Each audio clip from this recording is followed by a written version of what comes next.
Welcome to the Genius Factory. Enjoy the video. You begin by turning on the feature in settings so the gesture is active right away. Once enabled, unlock your Pixel 8a and position what you want to search in the center of the screen. With one finger, draw a single, smooth circle around the object, not too slow, not scratchy, because speed and continuity determine detection. If you miss, try one more deliberate circle. This step gets the system the exact area to analyze, so accuracy matters for the next phase. Now you refine how the Pixel interprets that circle so results are relevant. After drawing, watch the highlight. If it selects excess background, tap the screen to refine or pinch to zoom and redraw a smaller circle.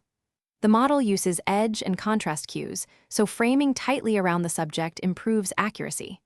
Once done, use portrait or landscape interchangeably. The phone adapts.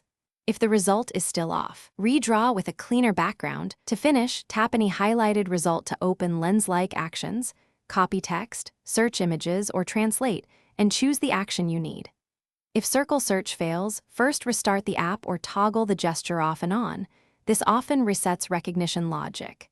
Make sure your camera lens is clean, and check for system updates because improvements arrive frequently. For stubborn issues, clear the lens cache or reboot the phone. These steps resolve most detection problems and get you back to quick, precise searches. Thanks for watching. If you found this helpful, don't forget to like and subscribe.